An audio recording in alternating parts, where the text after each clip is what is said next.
அத்தியாயம் 13. இன்ஸ்பெக்டர் கவுடா ஸ்டேஷனுக்குள் நுழைய டெலிபோன் கூவிக் கொண்டிருந்தது. போய் ரிசீவரை தொட்டார். ஹலோ, கோயம்புத்தூர்ல இருந்து நான் இன்ஸ்பெக்டர் ராஜேந்திரன் பேசுறேன். Mister Gowda please. நான் கவுடா தான். சொல்லுங்க ராஜேந்திரன். நீங்க ஒரு விவரம் கேட்டிருந்தீங்களே. பரணி? எஸ், அந்த பரணி சக்ரா மில்ஸ் ஓனரோட பையன். பையனோட அப்பா பேரு சக்கரபாணி. கோயம்புத்தூர்ல பிக் ஷாட். ஊட்டியில் எஸ்டேட்டும் இருக்கு. ஒரே பையன். பரணி நீங்க பாத்தீங்களா? பார்க்கல. நீங்க பார்த்து பேச சொன்னா பேசிடுறேன். அந்த தற்கொலை கேஸ் லட்சண விவகாரம் தானே? அதேதான். பார்த்து பேசிடவா? வேணாம் ராஜேந்திரன். இன்னைக்கு சாயந்தரம் நானே கோயம்புத்தூர்ல அந்த பரணியை மீட் பண்ணி பேசிக்கிறேன். பையன் பெரிய இடம், பார்த்து டீல் பண்ணணும். இல்லைன்னா மேலிடத்துல இருந்து மெமோ வந்துடும். பரணியோட வீட்டு அட்ரஸையும் மில் அட்ரஸையும் கொடுங்க, நான் மீட் பண்ணிக்கிறேன். அந்த லட்சணா அனாதை பொண்ணு தானே? ஆமா.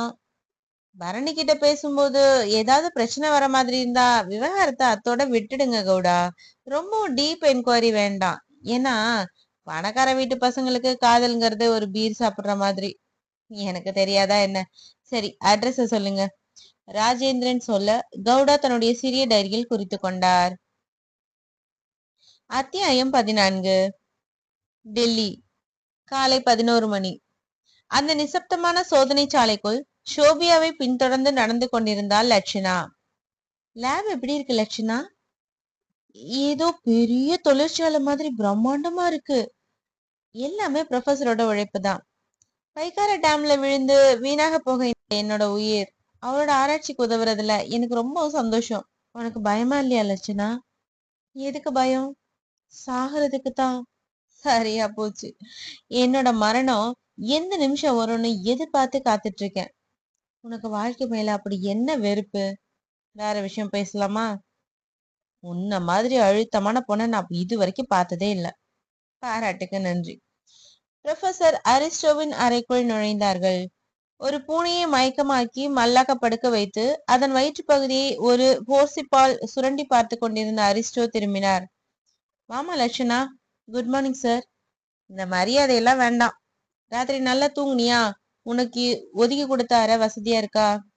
இதுவே அதிகம் சார். ராத்திரி நல்லா தூங்குனேன். சரி, அந்த ஃப்ளவர் வாஷ்க்கு கீழே ஒரு கவர் இருக்கு, தெரியுதா? அதை எடுத்து பாரு. லட்சணா எடுத்து பார்த்தாள். கவர்க்குள் அந்த பேங்க் டிராஃப்ட் இருந்தது. ரூபாய் 10 லட்சத்துக்கான டிராஃப்ட். அரிஸ்டோ தொடர்ந்தார்.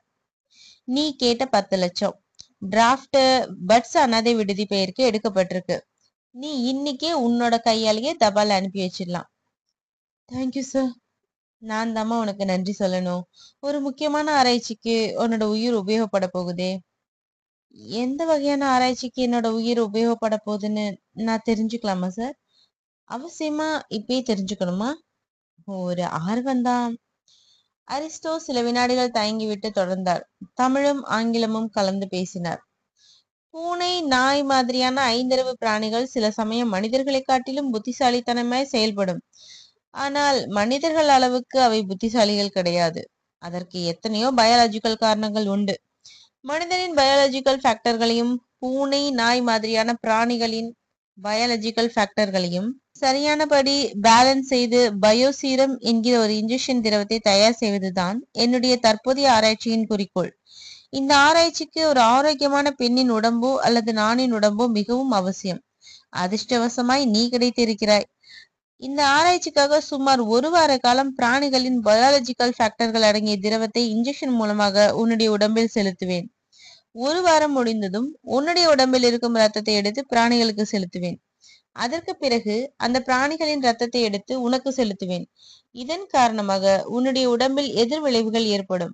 அந்த எதிர்விளைவுகள் உன்னுடைய உடம்புக்குள் நடந்து கொண்டிருக்கும் போதே உன்னுடைய உடம்பின் செல்களையும் திசுக்களையும் உபயோகப்படுத்தி பயோசீரம் தயாரிப்பேன். இந்த பயோசீரத்தில் மனித பண்புகள் அதிகம் இருப்பதால் இந்த பயோசீரம் செலுத்தப்படும் ஐந்தறிவு பிராணிகளுக்கு ஆயுளும் அதிகம், புத்திசாலித்தனமும் அதிகம். அரிஸ்டோ சொல்ல சொல்ல லட்சணாவின் முகம் நிறமிழந்து மெல்ல மாறியது. அவர் புன்னகைத்தார். பாத்தியா, பயந்துட்ட? பயப்படல சார். என்னோட உயிர் உடம்பிலிருந்து பிரிய நிறைய நாளாகும் போலிருக்கே. நிறைய நாளாகாது. 1 வாரத்துல இருந்து 10 நாள். மீறி போனால் 15 நாள். உடம்புல வலி இருக்குமா? உடம்பில் எதிர்விளைவுகள் நிகழும்போது வலி இல்லாம இருக்குமா? இருக்கும். பட் அந்த வலியை தாங்கிக்க பெயின் கில்லர் மாத்திரைகள் இருக்கும்போது என்ன பயம்? லட்சணா மௌனமா இருக்க அரிஸ்டோ பக்கத்தில் வந்து அவளுடைய தோளின் மேல் கையை வைத்தார். இப்போ ஒண்ணு கேட்டு போயிடல. அந்த 10 லட்சம் ரூபாய் டிராப்ட கொடுத்துட்டு நீ ஊட்டிக்கு உடனடியா கிளம்பி போகலாம். லட்சணா நிமிர்ந்தாள். எனக்கு மரண பயம் கிடையாது சார். பட்ஸ் அனாதை விடுதிக்கு கிடைக்க போகிற இந்த 10 லட்சம் ரூபாய்க்காக நான் எல்லா வழிகளையும் தாங்கிக்க தயாரா இருக்கேன். குட். இனிமே உனக்கு எந்த தயக்கமும் வராதே. வராது. இந்த நிமிஷத்துல இருந்து என்னுடைய இந்த உடம்பும் உடம்புக்குள்ள இருக்கிற உயிரும் உங்க ஆராய்ச்சிக்கு சொந்தம். அத்தியாயம் 15. கோவை. அந்த மத்தியான வெயிலிலும் குளிர் லேசாய் உரைத்தது. பஸ்ஸை விட்டு கீழே இறங்கிய இன்ஸ்பெக்டர் கவுடா யூனிஃபார்மை தவிர்த்துவிட்டு பளிரென்ற வெள்ளை ஷர்ட்டிலும் வேஷ்டியிலும் தன்னை வித்தியாசப்படுத்தி கொண்டு ஆட்டோ ஸ்டாண்டை நெருங்கினார். சினிமா போஸ்டரில் இருந்த ஒரு நடிகையின் கற்புக்கு விலை பேசிக் கொண்டிருந்த 2 ஆட்டோ டிரைவர்கள் கவுடாவை பார்த்ததும் அந்த நடிகை மறந்துவிட்டு எழுந்து வந்தனர். ஆட்டோ வேணுமா சார்? பீளமேடு போகணும். போலாம் சார். பீளமேட்ல எந்த ஏரியா சார்? ஆர்ஜி நகர். 50 ருபீஸ் ஆகும் சார். மீட்ரு போட மாட்டியா? மீட்ரு போட்டாலும் 50 ரூபா தான் சார் வரும். மீட்டரை போட்டே ஓட்டு. கவுடா ஏறி உட்கார்ந்தார். மீட்டரை தட்டிவிட்டு டிரைவர் ஆட்டோவை கிளப்பி கொண்டு பறந்தார். காந்திபுரம் சிக்னலில் நின்ற ஆட்டோ பின் வேகம் எடுத்து பாரதியார் ரோட்டில் புகுந்தது. 2 நிமிஷம் மௌனமான பயணத்துக்கு பின் டிரைவர் கேட்டார். சார், நான் கேக்குறேன்னு தப்பா நினைக்காதீங்க. ஆர்ஜி நகர்ல யார் வீட்டுக்கு போக போறீங்க? ஏன்னா நானும் அதே ஆர்ஜி நகர்ல தான் குடியிருக்கேன். 10 வருஷமா குடியிருக்கிறதுனால அந்த ஏரியாவில் இருக்கிற எல்லாரும் எனக்கு தெரியும். மில் ஓனர் சக்கரபாணி வீட்டுக்கு. ஓ, அவர் வீட்டுக்கா? அவர் உனக்கு தெரியுமா? என்ன கேள்வி சார் இது? அவர் எவ்வளவு பெரிய ஆளு! அவர் அந்த ஏரியாவுக்கு வந்து கடல் மாதிரி பங்களா கட்டின பிறகுதான் ஆர்ஜி நகருக்கே ஒரு மவுஸ் வந்தது. நீங்க அவருக்கு ரிலேட்டிவா சார்? ஆமா. அதுதான் அவரோட மகன் பரணியை பத்தி விசாரிச்சுட்டு போலான்னு வந்தீங்களா? கவுடா திடுக்கிட்டார். அந்த திடுக்கடலை வெளியே காட்டிக்கொள்ளாமல் கேட்டார். அவரோட பையன் பரணிக்கு என்ன? என்ன சார் இது? ரிலேட்டிவ்னு சொன்னீங்க. அவரோட பையனுக்கு என்ன நடந்ததுன்னு தெரியாதா? அவர் தான் போன வாரம் ஒரு ஆக்சிடென்ட்ல மாட்டிக்கிட்டு இப்போ உயிருக்கு ஆபத்தான நிலையில ஹாஸ்பிட்டல் அட்மிட் ஆயிருக்காரு. அப்படியா? உங்களுக்கு விஷயம் தெரியல போல இருக்கு. நான் வெளியூரு, சொல்ல மறந்துட்டாங்க போல இருக்கு. பரணி இப்ப எந்த ஹாஸ்பிட்டல் அட்மிட் ஆயிருக்காருன்னு தெரியுமா? கிளாசிக் நர்சிங் ஹோம்ல சார். அது எங்க இருக்கு? பிரசிடென்ட் ஹாலுக்கு பக்கத்துல. ஆட்டோ ஹாஸ்பிட்டலுக்கே விடு. வீட்டுக்கு வேண்டாமா சார்? வேண்டாம். ஆட்டோ அரை நிமிஷ அவகாசத்தில் திசையை மாற்றிக்கொண்டு பறந்தது. அத்தியாயம் 16. நீளமான மேஜையின் மேல் லட்சணா படுக்க வைக்கப்பட்டிருக்க அவளுக்கு இருபுறமும் அரிஸ்டோவும் ஷோபியாவும் நின்றிருந்தார்கள். பக்கத்து மேஜையில் ஒரு பயோ கம்ப்யூட்டர் தன்னுடைய மானிட்டர் திரையில் லட்சணாவின் ஹெல்த் சார்ட்டை போட்டு காட்டியது. இரத்த அழுத்தம், இரத்தத்தில் சர்க்கரையின் அளவு, நுரையீரல்களின் சுவாச இயக்கம், இரைப்பையின் ஜீரணிக்கும் தன்மை, கண்களின் பார்வை திறன், காதுகளின் கேட்கும் திறன், சிறுநீரகங்களின் செயல்பாடு எல்லாவற்றையும் பயோ கம்ப்யூட்டர் வினாடி நேரத்துக்குள் விசாரித்து நார்மல் என்று சொல்லி பச்சை நிறத்தில் ரைட் மார்க் போட்டது. அரிஸ்டோ லட்சணாவிடம் குனிந்தார். இந்த நிமிஷத்திலிருந்து நீ என்னுடைய ஆராய்ச்சி பொருள். இன்னைக்கு உனக்கு முதலாவது இன்ஜெக்ஷன். இந்த இன்ஜெக்ஷன் திரவம் உன்னுடைய உடம்புக்குள் போனதும் தலை லேசாய் கிருகிருக்கும். தூக்கம் வர மாதிரி இருக்கும். இந்த உணர்வுகள் எல்லாம் 10 நிமிஷம் நேரத்துக்கு தான். அதுக்கப்புறம் உன்னோட உடல் உறுப்புகள் எல்லாமே நார்மலுக்கு வந்துடும். ஆனால் உன்னோட பார்வையில் மட்டும் சில வித்தியாசங்கள் தெரியும். லட்சணா ப்ரொஃபஸரை குழப்பமாய் பார்த்தாள். அவர் சிரித்தார். என்ன லட்சணா, புரியலையா? சொன்னவர் மேலே இருந்த சீலிங் ஃபேனை காட்டினார். இந்த ஃபேன் என்ன நிறம்? செர்ரி ரெட் என்றாள் லட்சணா. இது செர்ரி ரெட் தானே? சந்தேகம் இல்லையே. இல்ல. சரி, இன்ஜெக்ஷன் போட்டு 10 நிமிஷம் கழிச்சு நீ நார்மலுக்கு வந்ததும் இதே சீலிங் ஃபேனை காட்டி என்ன நிறம்னு கேட்பேன். அப்போ நீ சொல்ல போகிற நிறம் வேற நிறமா இருக்கும். என்ன லட்சணா, பயமா இருக்கா? இல்ல. அப்படியே கண்களை மூடிக்க. மூடிக்கொண்டாள். Sophia, get me the injection. Sophia கண்ணாடி ஷெல்ஃபுக்கு போய் இளம் மஞ்சள் நிறத்தோடு கூடிய இன்ஜெக்ஷன் மருந்தோடு வந்தாள். அதை வாங்கி கொண்ட அரிஸ்டோ லட்சணாவின் இடது கை தோள்பட்டையை பற்றி ஊசியை குத்தினார். எலும்பு கடித்த மாதிரியான உணர்ச்சி. மருந்து தோள்பட்டை வழியே வெப்பமாய் நகர்ந்து இரத்த ஓட்டத்தில் கலந்தது. அடுத்த வினாடி உடம்புக்குள் ஒரு நிலநடுக்கம் ஏற்பட தலை கிறுகிறுத்தது. கண்ணிமைகளில் ஒரு பாரம் வந்து ஏறிக்கொண்டது. லட்சணா இமைகளை திறக்க முயன்றாள். முடியவில்லை. ஏதோ ஒரு ஆற்றுச்சூழலுக்குள் சிக்கிக்கொண்ட உணர்வில் 10 நிமிஷம் கரைந்தது. 11வது நிமிஷம் அவளுடைய உடம்பை புரொஃபசர் உறுப்பினார். லட்சணா, அவள் கண் விழித்தாள். உடம்புக்குள் எல்லா கலாட்டாவும் ஓய்ந்திருந்தது. லட்சணா, ஆர் யூ ஆல்ரைட்? இப்ப சீலிங் ஃபேனை பாரு. லட்சணா பார்த்தாள். ஃபேன் இப்போது வெள்ளை நிறத்தில் தெரிந்தது. அத்தியாயம் 17. கிளாசிக் நர்சிங் ஹோம் உண்மையிலேயே கிளாசிக்காக இருந்தது. திரும்பின பக்கமெல்லாம் கிரானைட் முகம் பார்க்கும் கண்ணாடியாய் பளபளத்தது. கவுடா ஏதோ ஒரு 5 ஸ்டார் ஹோட்டலுக்குள் நுழைந்த உணர்வோடு நர்சிங் ஹோமின் என்ட்ரி கவுண்டரை நோக்கி போனார். கவுண்டருக்குள் டெலிபோனில் பேசிக் கொண்டிருந்த அந்த பெண் பேச்சை நிறுத்தி எஸ் என்றாள். பேஷண்ட் பரணி. ஆக்சிடென்ட் கேஸ் தானே? ஆமா. ஐசி யூனிட்டில் இருக்கார். ஐசி எந்த பக்கம்? நேரா போய் ரைட்ல திரும்புங்க சொல்லிவிட்டு அவள் மறுபடியும் ரிசீவருக்கு உதட்டை கொடுக்க கவுடா எஸ்கியூஸ் மீ என்றார். என்ன? பேஷண்ட் பரணியோட நிலைமை இப்ப எப்படி இருக்குன்னு சொல்ல முடியுமா? சாரி, நாங்க எதையும் சொல்லக்கூடாது. நீங்க டாக்டர்ஸ் கிட்ட கேளுங்க. He will tell you everything. Gowda தலையை ஆட்டிவிட்டு திரும்பி நடந்தார். நேராய் 1 நிமிஷம். வலது பக்கம் திரும்பி 2 நிமிஷம். ஐசி யூனிட் வந்தது. யூனிட்டுக்கு வெளியே சுவரோரமாய் பாலிவினில் நாற்காலிகள் வரிசையாய் போடப்பட்டிருக்கு. அதில் பார்வையாளர்கள் கவலை முகங்களாய் தெரிந்தார்கள். கவுடா குழப்பமாய் பார்த்து கொண்டு நின்றார். இதில் பரணி குடும்பத்தைச் சேர்ந்தவர்கள் யார்? யோசிப்பில் சில நிமிஷங்கள் கரைந்திருந்த போது ஐசி யூனிட்டின் கதவை திறந்து கொண்டு அந்த டாக்டர் வெளிப்பட்டார். கைக்குட்டையால் முகம் துடைத்து வேகமாய் நடந்தவரை கவுடா எதிர்கொண்டார். Excuse me doctor. அவர் நின்றார். என்ன? பேஷண்ட் பரணியோட கண்டிஷன் இப்ப எப்படி இருக்கு? அந்த டாக்டர் கவுடாவை ஏற இறங்க பார்த்தார். பேஷண்ட்டுக்கு நீங்க என்ன உறவு? தாய்மாமன். பரணியோட கண்டிஷன் ரொம்ப கிரிட்டிக்கலா தான் இருக்கு. இப்போதைக்கு எதுவுமே சொல்ல முடியாத நிலைமை. ஆக்சிடென்ட்ல தண்டுவடம் சரியான அடி வாங்கியிருக்கு. 100% கோமா ஸ்டேஜ். 4 நாளா அப்சர்வ் பண்றோம். எந்த ஒரு பாசிட்டிவ் ரிசல்ட்டும் கிடைக்கல. பார்க்கலாம். Let us wait and see. Doctor சொல்லிக்கொண்டே நகர்ந்துவிட கவுடா யோசனையாய் அப்படியே நின்றார். பரணிக்கு இப்படி ஒரு ஆக்சிடென்ட் நடந்து உயிருக்கு ஆபத்தான நிலைமை ஏற்பட்டதால் தான் லட்சணா தற்கொலை செய்து கொள்ள முடிவெடுத்திருப்பாளோ? கவுடா யோசிக்கவே அவருடைய தோளில் ஒரு கை கனமாய் விழுந்தது. திரும்பினார். அந்த இளைஞன் நின்றிருந்தான். முகத்திலும் கண்களிலும் கோப சிவப்பு. கேட்டான், நீ பரணியோட தாய் மாமனா? அது எதுக்காக இந்த போய்? பரணிக்கு தாய் மாமனே கிடையாது. சாரி, பரணியோட உடல்நிலையை பத்தி உண்மையான நிலைமையை தெரிஞ்சுக்கதான் டாக்டர் கிட்ட அப்படி ஒரு பொய் சொன்னேன். உண்மையிலேயே நீங்க யாரு? கவுடா சில வினாடி யோசனைக்கு பின் தன் உத்தியோக கார்டை எடுத்து நீட்ட அதை வாங்கி பார்த்த இளைஞன் முகம் மாறினான். நீங்க போலீஸ்? எஸ். ஊட்டில நீங்க இதுக்காக பரணி பத்தி என்கொயரி பண்ணிட்டு இருந்தீங்க. வாங்க, அப்படி ஒதுக்குப்புறமா போய் பேசுவோம். உங்க பேர் என்ன? மது. இருவரும் அந்த கிரானைட் வராந்தாவில் நடந்து ஒதுக்குப்புறமாய் நின்றார்கள். சொல்லுங்க, எதுக்காக இந்த என்கொயரி? நீங்க பரணிக்கு உறவா இல்ல ஃப்ரெண்டா? ஃப்ரெண்டு. எத்தனை வருஷமா ஃப்ரெண்டு? காலேஜ் டேஸ்ல இருந்து ஃப்ரெண்டு தான். அதாவது ஒரு 5 வருஷ காலமா ஃப்ரெண்டு. ஆமா. சரி, லட்சணாங்கிற பெண்ணை பத்தி உங்களுக்கு தெரியுமா மிஸ்டர் மது? லட்சணா? தெரியாது. யார் அந்த பெண்?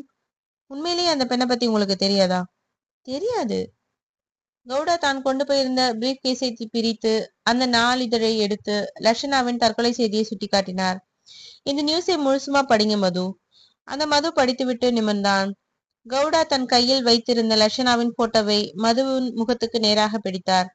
தற்கொலை பண்ணிக்கிட்டு சாக இருந்த லட்சணா இவதான். இந்த பெண்ணை எந்த சந்தர்ப்பத்திலாவது பார்த்த ஞாபகம் உங்களுக்கு வருதா? இல்ல. அப்படின்னா பரணிக்கும் இந்த பெண் லட்சணாவுக்கும் இருந்த காதல் விவகாரம் உங்களுக்கு இதுவரையிலும் தெரியாமலே இருந்திருக்கு. மது திகைத்தான். சார், நீங்க என்ன சொல்றீங்க? பரணிக்கும் லட்சணாவுக்கும் காதலா? எஸ். உங்களுக்கு யார் சொன்னது? கோத்தகிரி பத்ஸ் அனாத விடுதியில் இருக்கிற புனிதா என்கிற பெண். அந்த பெண் பரணியையும் லட்சணாவையும் பல தடவை கோத்தகிரியிலும் ஊட்டியிலும் ஒன்னா பார்த்திருக்கா. சார், நீங்க சொல்றதை என்னால நம்பவே முடியல. பரணி ஏற்கனவே ஒரு பெண் லவ் பண்ணிட்டு இருக்கான். அந்த பெண் பேரு ஊர்மிளா. ஊர்மிளா ஒரு பெரிய இடத்து பெண். இப்போ ஃபாரின்ல ஒரு ஃபேமிலி இருக்கு. அந்த ஃபேமிலி வர ஆகஸ்ட்ல இந்தியா திரும்பியதும் பரணிக்கும் ஊர்மிளாவுக்கும் கல்யாணம். அதுக்குள்ள பரணிக்கு இப்படி ஒரு ஆக்சிடென்ட். கவுடா கேட்டார். பரணியோட அப்பா சக்கரபாணியை நான் பார்க்கணும். ஒரு 10 நிமிஷம் முன்னாடி வரைக்கும் இங்கேதான் இருந்தார். இப்பதான் வீட்டுக்கு புறப்பட்டு போனார். வாங்க போய் பார்க்கலாம். கவுடாவும் மதுவும் கிளம்பினார்கள். அத்தியாயம் 18. புதுடில்லி. புரொஃபசர் அரிஸ்டோவின் லேபரட்டரி. இரவு மணி 9. பயோ மெக்கானிசம் என்று ஸ்டிக்கர் ஒட்டப்பட்ட அறைக்குள் அரிஸ்டோவும் ஷோபியாவும் கம்ப்யூட்டரின் மானிட்டரில் சார்ட் பார்த்து கொண்டிருந்தார்கள். சோஃபியா, சார், சார்ட் என்ன சொல்லுது பாத்தியா? அப்சர்வ் பண்ணிட்டேன் சார். பயோசீரம் தயாரிப்பதற்கான சக்சஸ் ரேட் 40% 60% வரைக்கும் ரைஸ் ஆயிருக்கு. காரணம் என்ன தெரியுமா? லட்சணா கொடுக்கிற ஒத்துழைப்பு தான்.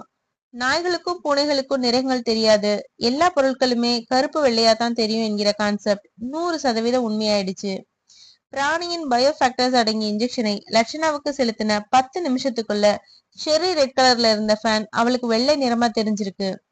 ஃபேக்டர்ஸோட பவர் உடம்புல குறைஞ்சதும் மறுபடியும் ஃபேன் ரெட் செரி கலர்ல தெரிஞ்சிருக்கு. இது நமக்கு கிடைச்ச மிகப்பெரிய வெற்றி சார். இனி லட்சணாவோட உடம்பிலிருந்து எடுக்கப்பட்ட ரத்தத்திலிருந்து பயோஃபேக்டர்ஸை பிரிச்சு அதை இன்ஜெக்ஷன் மூலமா ஸ்பை கேட் பூனைகளுக்கு செலுத்தி பார்க்கணும். 10 நிமிஷம் கழிச்சு அந்த பூனைகள் மிரண்டால் அறையில் இருக்கும் பொருட்கள் அதுக்கு நிறமா தெரிய ஆரம்பிச்சிருக்குன்னு அர்த்தம். சார், லட்சணா ஒரு அழகான பெண். கல்யாணம் செய்து கொண்டு சந்தோஷமா வாழ வேண்டிய ஒரு பெண்ணை ஆராய்ச்சிங்கிற பேர்ல அவளை ரொம்ப இம்சப்படுத்துறப்போ மனசுக்கு ரொம்ப கஷ்டமா இருக்கு சார். எனக்கு மட்டும் சந்தோஷமா என்ன? நான் கண்டிப்பா தற்கொலை பண்ணிக்கிட்டு செத்து போகத்தான் போறேன். என்னோட மரணத்தை யாராலையும் தடுக்க முடியாதுன்னு சொன்னதாலதான் அவளை டெல்லி கூட்டிட்டு வந்து நம்ம ஆராய்ச்சிக்கு உபயோகப்படுத்திக்கிட்டேன். இந்த தேசத்துக்காக யார் யாரோ எப்படி எல்லாமா தியாகம் பண்ணியிருக்காங்க.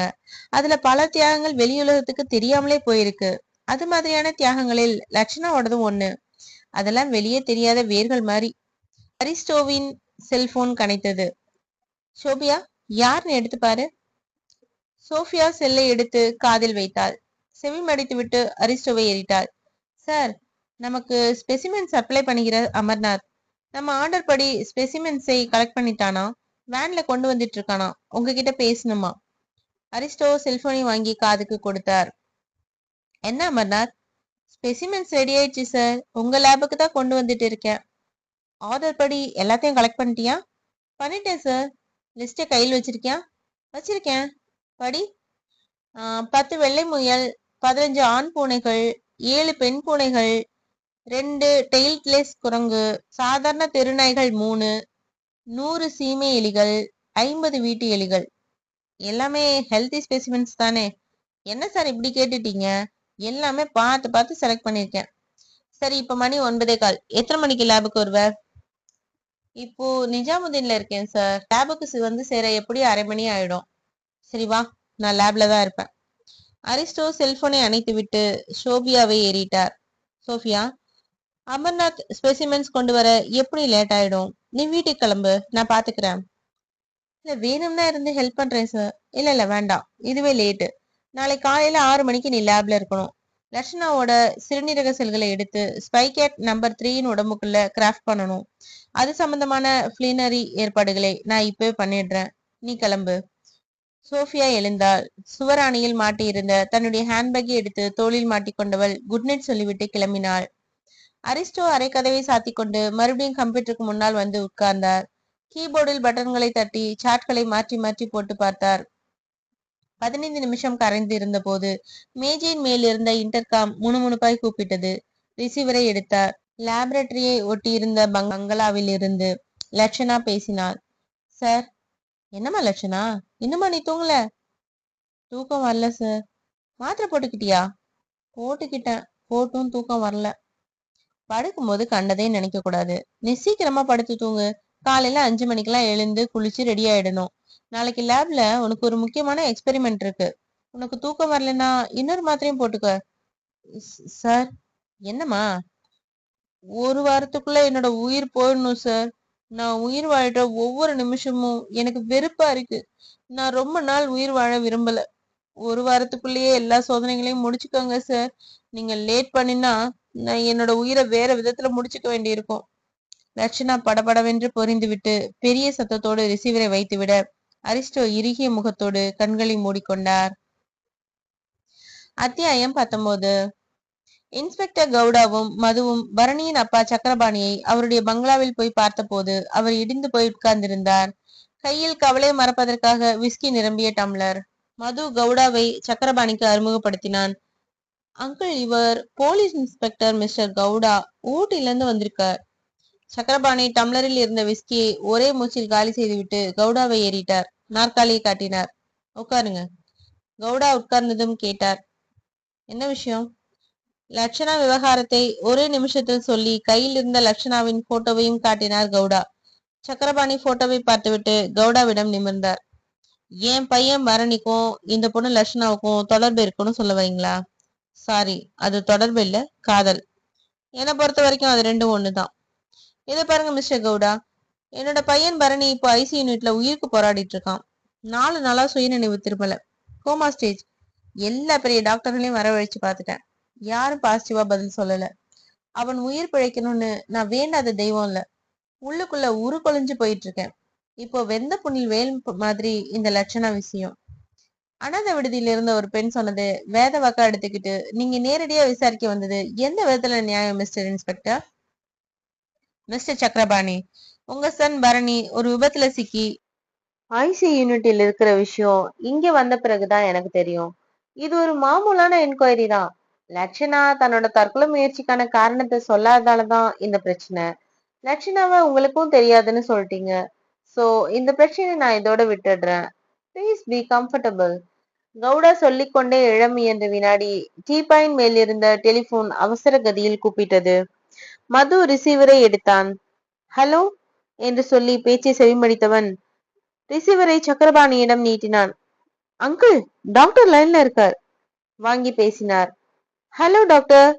மிஸ்டர் சக்கரபாணி, உங்களுக்கு ஒரு சந்தோஷமான செய்தி. உங்க சன் பரணிக்கு லேசா கான்சியஸ் வந்திருக்கு. குபீர் என்ற ஒரு சந்தோஷத்துக்கு போனார் சக்கரபாணி. ரியலி? எஸ், இது மெடிக்கலி மிராக்கல் தான் சொல்லணும். ஒரு 5 நிமிஷத்துக்கு முன்னாடி லேசா கண் திறந்து பார்த்தார். பரணி ஏதாவது பேசினானா டாக்டர்? பேசல, பட் ஒரு பேரை சொல்லி முனகினார். பேரா? என்ன பேர்? லட்சணா. அத்தியாயம் 20. காம்பவுண்ட் கேட் அருகே ஹாரன் சத்தம் கேட்டு அரிஸ்டோ கம்ப்யூட்டரில் இருந்து கலைந்தார். அமர்நாத் வந்துவிட்டான். சுவர் கடிகாரத்தில் நேரம் பார்த்தார். நேரம் 10:05.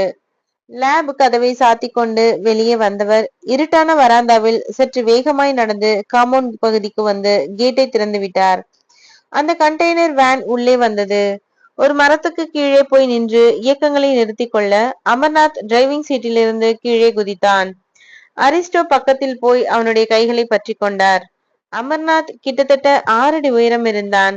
நல்ல சிவப்பு, தலை கொள்ளாத முடி, அழுக்கான வெள்ளை குர்தாவில் பான் மெல்லும் வாயோடு தெரிந்தான். அரிஸ்டோவிடம் கேட்டான், லேப்ல யாரும் இல்லையே? இல்ல. சோஃபியா? அவ வீட்டுக்கு கிளம்பி போய் 1 மணி நேரம் ஆச்சு. அந்த லட்சணா? பங்களா அறையில தூங்கிட்டு இருக்கா. அப்புறம் என்ன பயம்? உங்க தோல் மேல கையை போட்டுக்கிறேன் சொன்ன அமர்நாத் புரொஃபசரின் தோளில் கையை போட்டுக்கொண்டு இறுக்கி கொண்டான். அரிஸ்டோ சிரித்தார். முதல்ல எல்லா ஸ்பெசிமென்ஸையும் கொண்டு போய் உள்ள வைப்போம், அப்புறமா டின்னர் சாப்பிட்டுக்கிட்டே பேசுவோம். அதுவும் சரிதான். அமர்நாத் வேனின் கண்டெய்னர் பகுதியை ஓபன் செய்து பிராணிகள் அடைப்பட்டிருந்த கூண்டுகளை தூக்கி கொண்டு உள்ளே போனான். 20 நிமிட நேரத்தில் எல்லா ஸ்பெசிமென்களும் உள்ளே போய்விட அரிஸ்டோவும் அமர்நாத்தும் கதவை சாத்திக் கொண்டு உள்ளறை ஒன்றுக்கு போனார்கள். நாற்காலிகளில் சாய்ந்து கொண்டார்கள். ப்ரொஃபசர், உங்களுக்கு முதல்ல ஒரு சந்தோஷமான செய்தி. என்ன? ஸ்விஸ் பேங்க்ல உங்க அக்கௌண்ட்ல போன வாரம் $1 கோடி கட்டியிருக்கு. எதுக்கு அவ்வளவு பணம்? உங்க கண்டுபிடிப்பான ஸ்பை கேட்டுக்கு SSS தீவிரவாத அமைப்பு கொடுத்த சன்மானம். இன்னும் 20 பூனைகள் அவங்களுக்கு தேவைப்படுது. 20 பூனைகளா? 1 மாச காலம் தேவைப்படுமே. 2 மாசம் எடுத்துக்கிட்டாலும் பரவாயில்ல. போன தடவை அனுப்புன மாதிரியே ஸ்பெசிமென்ஸ் இருக்கணும். கொடுத்துடலாம். ப்ரொஃபசர் சார், இந்திய ராணுவத்துக்கு இன்னும் ஸ்பை கேட் சப்ளை பண்ணிடலையே. இல்ல, SSSக்கு தேவையான அளவு சப்ளை பண்ண பிறகுதான் இந்திய ராணுவத்துக்கு. நான் இது வரைக்கும் கண்டுபிடிச்ச எல்லா விஞ்ஞான சங்கதிகளையும் அப்படித்தானே சப்ளை பண்ணிருக்கேன். ஸ்பை கேட் தயாரிப்பில் சில குறைபாடுகள் இருக்கிற மாதிரி பாவலா பண்ணி நாட்களை கடத்திட்டு இருக்கேன். இந்த அவகாசத்துக்குள்ள எல்லா தீவிரவாத அமைப்புகளும் ஸ்பை கேட்களோடு இந்தியாவுக்குள் ஊடுருவி விட வேண்டும். சரி ப்ரொஃபசர் சார், இப்போ லேபரட்டரியில எவ்வளவு ஸ்பை கேட்கள் ரெடியா இருக்கு? 10. நான் இன்னைக்கே கொண்டு போயிடலாமா? கொண்டு போயிடு. சோஃபியாக்கு உங்க மேல எந்த சந்தேகமும் இல்லையே? ஒரு சந்தேகமும் கிடையாது. இந்திய ராணுவத்துக்காகத்தான் நான் அல்லும் பகலும் உழைக்கிறதா நினைச்சு பெருமைப்பட்டுக்கிட்டு இருக்கா. லேப்ல நான் சொன்ன வேலையை செஞ்சுக்கிட்டு மாசமான கவர்மெண்ட்ல சம்பளத்தை வாங்கிக்குவா. அப்புறம் இன்னொரு விஷயம், பேப்பர்ல பார்த்தேன் ப்ரொஃபசர் சார். நீங்க ஊட்டிக்கு பயணம் பண்ண பிளைட்ல சிபிஐ சேர்ந்த அதிகாரி சஞ்சய்குமார் என்கிறவரு ஆசிப் உஸ்மான் முல்லான்னு பேரை மாத்திக்கிட்டு மாறு விஷயத்துல டிராவல் பண்ணியிருக்கார். அது உங்களை கண்காணிக்கவா? இல்ல இல்ல. அது பிளைட்ல வந்து இன்னொரு தீவிரவாதியை கண்காணிக்க அந்த அதிகாரி வந்திருக்கார். ஆனா துரதிருஷ்டவசமா அவரே கோவை ஏர்போர்ட்டில் போலீஸ் அதிகாரிகளிடம் மாட்டிக்கிட்டார். உண்மையை சொல்லி புரிய வைக்கிறதுக்குள்ள தர்ஷன் சிங்ங்கிற போலீஸ் அதிகாரி சஞ்சய்குமாரை தாக்க படக்கூடாத இடத்துல அடிபட்டு ஆள் உடனடி மரணம். நான் கூட உங்களை கண்காணிக்க வந்த அதிகாரியோன்னு நினைச்சுக்கிட்டேன். அமர்நாத், நீ ஒரு விஷயத்த புரிஞ்சுக்கணும். எனக்கு தீவிரவாதிகள்னால ஏதோ ஆபத்து இருக்கிற மாதிரி ஒரு மாயை உருவாக்கி விட்டுருக்கோம். ஊட்டி வெலிங்டனில் நான் டாக்ஸில போய் இறங்கிய போது ராம்பால்ங்கிற ராணுவ அதிகாரி என்னை கூட்டிக்கிட்டு போறதுக்காக ராணுவ ஜீப்பில் வந்திருந்தார். அந்த ராணுவ ஜீப்புக்கு அடியில மேக்னட் டைனமைட்டை ஒட்ட வச்சது யாரு? நான் தான். ஆனா வெளியே என்ன பேச்சு? ப்ரொஃபசர் அரிஸ்டோவை கொல்ல தீவிரவாத இயக்கங்கள் மும்முரம். ஹிட் லிஸ்டில் இருக்கிற முதல் நபர் அரிஸ்டோ. இந்த ரீதியில் தான் பேப்பர்களும் நியூஸ் போட்டுக்கிட்டே இருக்காங்க. டிவி சேனல்களும் நியூஸ பிளாஷ் பண்ணிட்டு இருக்காங்க. இதனால பொதுமக்கள் மத்தியில் எனக்கு நிறையவே அனுதாபம். ப்ரொஃபசர் சார், இந்தியாவின் எந்த மாநிலத்தில் நீங்க தேர்தலுக்கு நின்னாலும் ஜெயிப்பீங்க. அந்த அளவுக்கு ஜனங்க மத்தியில உங்களுக்கு பாப்புலாரிட்டி இருக்கு. அமர்நாத், உங்ககிட்ட இன்னொரு விஷயத்த சொன்னா நீ விசிலே அடிப்ப. அப்படியா? என்ன விஷயம்? இந்த வருஷம் எனக்கு பாரத ரத்னா விருது கொடுக்கறதுக்காக இந்திய அரசாங்கம் முடிவு பண்ணிருக்கான். ஆஹா, இது வல்லவோ நியூஸ்! சொன்ன அமர்நாத் சிகரெட் ஒன்றை பற்ற வைத்துக் கொண்டான். முதல் புகையை வெளியே விட்டதும் கேட்டான். ப்ரொஃபசர் சார், அந்த லட்சணாவை இப்போ எந்த ஆராய்ச்சிக்காக உபயோகப்படுத்திட்டு இருக்கீங்க? சோஃபியா கிட்ட பயோசீரம் ப்ரிப்பரேஷனுக்காகன்னு சொல்லிட்டு நான் ஹார்ட் குளோனிங்க்கு அவளை உபயோகப்படுத்திக்க போறேன். ஹார்ட் குளோனிங்கா? அப்படின்னா? குளோனிங் குழந்தைகள் மாதிரி உயிருள்ள ஒரு நபரின் இருதய செல்களை எடுத்து அதை பன்றியோட இருதய செல்களில் சேர்த்து இணைய வைத்து பதியம் போட்டு 100 கணக்கில் மனித இதயங்களை உருவாக்குவது. இந்த இதயங்கள் மாற்று இருதய ஆபரேஷன்களுக்கு உதவும். லட்சணா மாதிரியான ஒரு ஆரோக்கியமான பெண்ணின் இருதய செல்கள் இந்த ஆராய்ச்சிக்கு ரொம்பவும் தேவை. அதாவது லட்சணாவின் இருதயத்தை கொஞ்சம் கொஞ்சமாய் சுரண்டி எடுத்து இந்த ஹார்ட் குளோனிங் ஆராய்ச்சியை பண்ண போறீங்க. ஆமா. அப்படின்னா லட்சணாவோட மரணம் இப்போ இல்ல. ஆமா, இன்னும் ஒரு வருஷத்துக்காவது லட்சணா உயிரோட இருந்து தன்னோட இருதய செல்களை எனக்கு கொஞ்சம் கொஞ்சமாய் கொடுத்து என்னோட ஆராய்ச்சிக்கு உதவி பண்ணிட்டே இருக்கணும். ப்ரொஃபசர் சார், அந்த பெண் லட்சணாவை நான் பார்க்கணும். அவ தூங்கிட்டு இருப்பா. பரவாயில்ல, வாங்க போய் பார்க்கலாம். போட்டோல ரொம்ப அழகா இருந்ததா ஞாபகம். அமர்நாத் தன் விரலிடுக்கில் புகைந்து கொண்டிருந்த சிகரெட்டை சுண்டி எரிந்துவிட்டு எழுந்தான். அத்தியாயம் 21. சக்கரபாணியின் முகம் அதிர்ச்சி அலைகளில் புரண்டது. அத்தியாயம் 21. சக்கரபாணியின் முகம் அதிர்ச்சி அலைகளில் புரண்டது. என்ன பேர் சொன்னீங்க டாக்டர்? லட்சணா. வேற எதுவுமே பரணி பேசலையா டாக்டர்? பேசல. யார் அந்த லட்சணா? அது வந்து டாக்டர். காதலியா? இல்ல டாக்டர். பின்ன? சக்கரபாணி மௌனமா இருக்க டாக்டர் மறுமுனையில் தொடர்ந்தார். இது பாருங்க மிஸ்டர் சக்கரபாணி, உங்க சன் பரணிக்கு கான்சியஸ் திரும்பியது. தெய்வ செயல்னு தான் சொல்லணும். கான்சியஸ் திரும்பியது மட்டும் இல்ல, லட்சணாங்கிற பேரு சொல்லியும் முணுகிறார். அந்த பெண் லட்சணா யாரா இருந்தாலும் பரவாயில்ல, உடனே அவளை இங்க வரவழைக்க ஏற்பாடு பண்ணுங்க. அந்த பெண் வந்து பரணிக்கு பக்கத்துல உட்கார்ந்து ஒரு 5 நிமிஷம் பேசினா போதும். பரணிக்கு முழு கான்சியஸும் பேச்சும் வந்துடும். அதுக்கப்புறம் எங்கள் மெடிக்கல் ட்ரீட்மெண்ட் ஆரம்பித்தால் 1 வாரத்துக்குள்ள he will be all right. நீங்க உடனே புறப்பட்டு ஹாஸ்பிட்டலுக்கு வாங்க, மத்ததையெல்லாம் நேர்ல பேசிக்கலாம். டாக்டர் மறுமுனையில் ரிசீவரை வைத்துவிட சக்கரபாணி வியர்வை முகமாய் கவுடாவை ஏறிட்டு பார்க்க அவர் கேட்டார். என்ன விஷயம் சார்? லட்சணாங்கிற பேரு காதுல விழுந்தது? அது வந்து வந்து ஒண்ணும் இல்ல மிஸ்டர் சக்கரபாணி. டாக்டர் பேசியது என்னோட காதுல ஓரளவு விழுந்தது. பரணிக்கு கான்சியஸ் வந்து லட்சணா லட்சணான்னு முனகி இருக்கார். டாக்டர் இப்ப அந்த லட்சணாவை கூட்டிட்டு வரும்படி சொல்றார். இனிமேலும் உண்மையை மறைச்சு என்ன பிரயோஜனம்?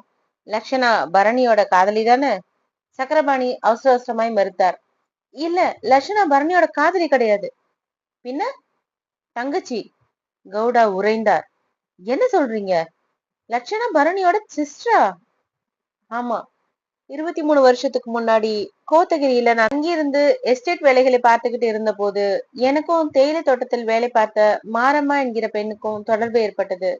மாரம்மா கர்ப்பமான போதுதான் நான் வெளிநாட்டுக்கு போயிட்டேன். மாரம்மா என்னை காட்டி கொடுக்காமலேயே ஒரு பெண் குழந்தையை பெத்துட்டு பிரசவ மயக்கம் தெளியாமலே இறந்து போயிட்டா.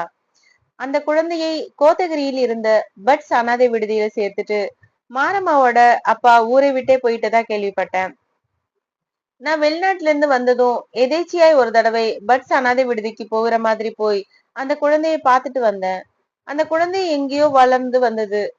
கடந்த 23 வருஷ காலமா நான் மறைச்சு வச்சிருந்த இந்த உண்மை போன வருஷம் ஒரு நர்ஸ் மூலமா பரணிக்கு தெரிஞ்சு என்கிட்ட வந்து கேட்டான். நான் முதல்ல உண்மையை சொல்ல மறுத்து அப்புறம் ஒத்துக்கிட்டேன். லட்சணா என்னோட தங்க.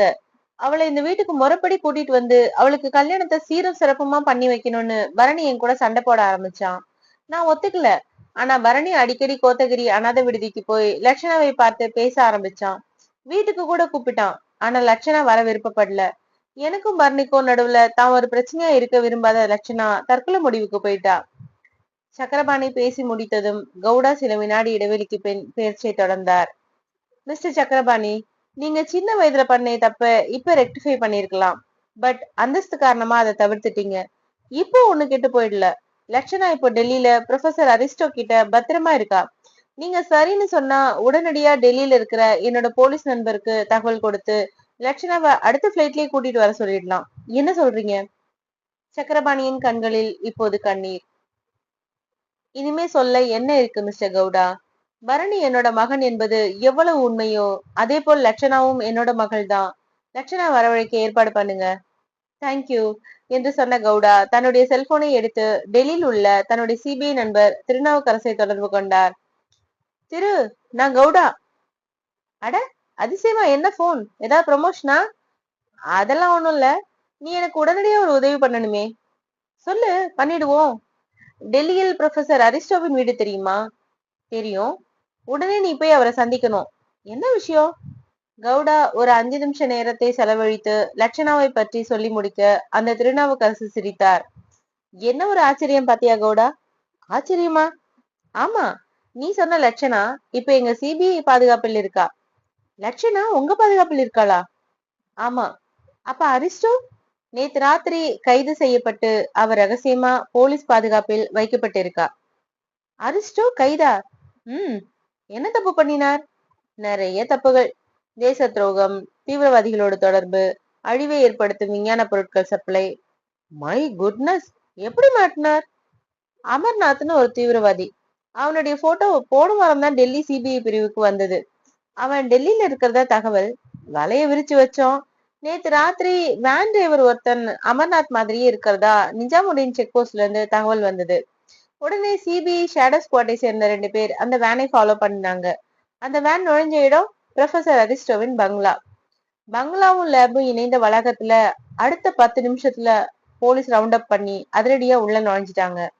அரிஸ்டோவும் அமர்நாத்தும் லேபை விட்டு வெளியே வந்து பங்களாவில் தூங்கிட்டு இருந்த லட்சணாவை பார்க்க போகும்போது போலீஸ் கைது பண்ணிட்டாங்க. லட்சணாவுக்கு எந்த ஆபத்தும் இல்லையே? இல்ல இல்ல, ஆனா கொஞ்சம் சோர்வா இருக்கா. அவகிட்ட நான் பேசணுமே. ஒரு நிமிஷம் லைன்ல இரு, பேசலாம். கவுடா சந்தோஷமாய் காத்திருந்தார். கதை முற்றும். இது போன்ற நல்ல கதைகளுக்கு என்ன சப்ஸ்கிரைப் பண்ணி ஃபாலோ பண்ணி வச்சுக்கோங்க. டெய்லி கதைகள் வந்துட்டே இருக்கும். நோட்டிபிகேஷன் பட்டனையும் ஆன் பண்ணி வச்சுக்கோங்க. தேங்க்யூ.